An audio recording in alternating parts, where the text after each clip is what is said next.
Hey everyone, Ro here. Before we begin today, I'm now 2 books down into my Star Wars lore journey, and I have to say I'm really enjoying it. It's really opening my eyes to the new wider canon lore of Disney. We're definitely going to be diving in and discussing particular characters and moments over the next few weeks. Today, however, we're discussing Rogue One, a Star Wars story novel by Alexander Freed. And we're asking, does a novelisation improve the film? Well, first off, let's begin with the fact that this is going to be very subjective depending on the film itself. And obviously Rogue One was a very strong Star Wars movie. But I thought this would be a great one to begin with, as if I can see the benefits to the novelisation of one of the better Star Wars movies, then surely it's worth looking into to seeing if the read can improve my enjoyment of the sequel trilogy, which unfortunately I was very disappointed in. And again, that's just my opinion. Now, seeing as the novelisation is based on the film, as you might expect, it follows the events of the movie pretty much as you see on screen, which is a strange dynamic when we're so used to seeing movies being based on books instead. You will find yourself, like me, imagining the movie scenes as you're reading the lines and the words. And akin to the film, the book thus moves along at a fairly same brisk pace, jumping from scene to scene and character to character, before settling down somewhat as the main mission gets underway. Now, most of the lines are like for like with the movie, so overall you won't find yourself surprised in the slightest, which admittedly does take a little enjoyment out of the read, as really anyone would when you know exactly how it's going to play out. However, where this book really excels is in giving you the thoughts inside the characters' minds, which is something, no matter how great a movie may be, it can never match a novel in this regard. In some ways, it does change your perception of particular characters and their motives. Let's take the main protagonist, Jyn Erso, for example. For me, she is far less the undaunted hero that comes across in the movie, and much more a scarred and embittered woman by her past. The changes aren't remarkable, but it's amazing how a single line or two of someone's inner thoughts can really change your perception. This Jyn is really a conflicted soul, and it's something that really doesn't come across in the movie anywhere near as well as in the read. For example, in the movie, her interrogation with the rebels is clearly tense, no doubt, and it plays out exactly the same in the novel. However, with that read, you get a viewpoint into Jyn's mind and emotions, and this really helps you get a better sense of her character.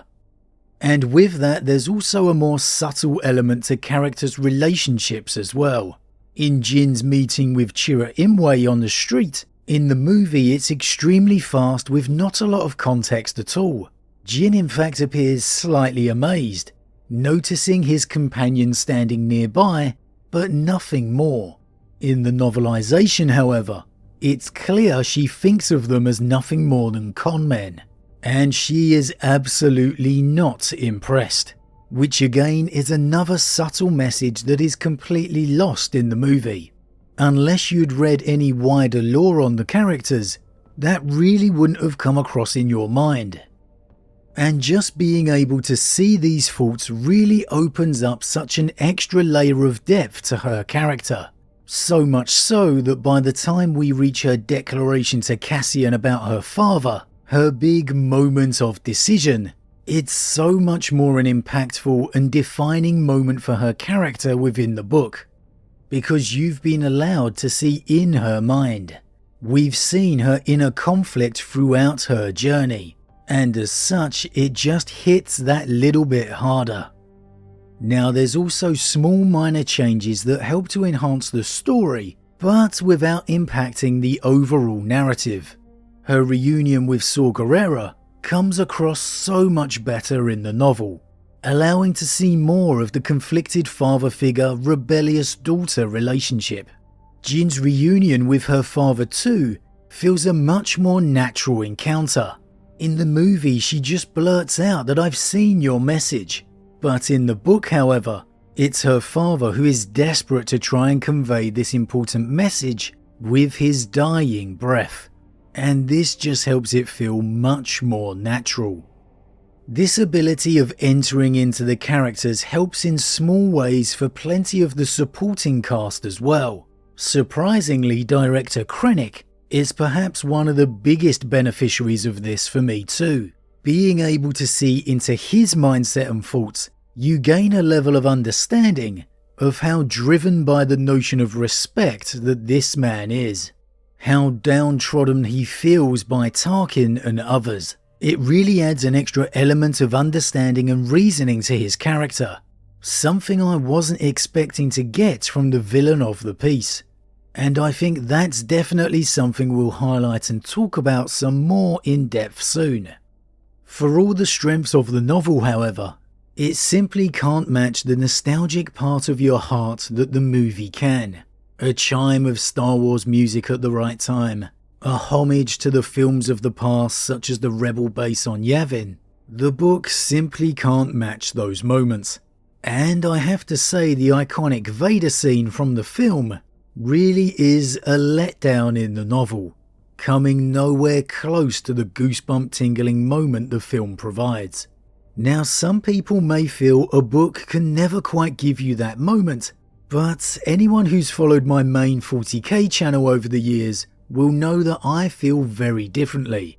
A good read can really provide you with goosebumps when done correctly. So, overall, can a novelisation improve a story from the movie? At the end of the day, I say yes it can. And it does so in this case with Rogue One if you're interested in understanding its characters more, gaining a better character understanding and development at the cost of some nostalgia and excitement. And that's probably its biggest problem. You feel you've read the story before, and it just can't quite give you the same excitement. But honestly, I'd have to say this is no fault of the novel. If for some reason you'd never seen the film before and started with the novel, then you may feel quite differently.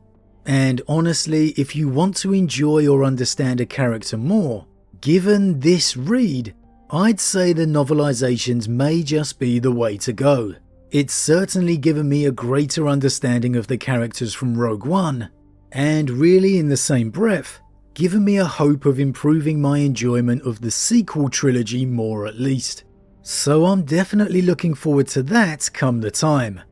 But as always guys, what do you think? Have you read any of the Star Wars novelizations before? And if so, what did you think? Are you surprised that a novelization can give you greater understanding of characters than you get from the movies? And do you think it's worth a read to learn more about them, but maybe at the same time compromising some of the excitement? As always, leave your thoughts in the comments below, I love to read them. Huge thank you to all my subscribers, your support truly means a lot to me, it really does. And if you're new, please consider subscribing to help the channel grow. But with that said, I am off, and I'll see you all again real soon.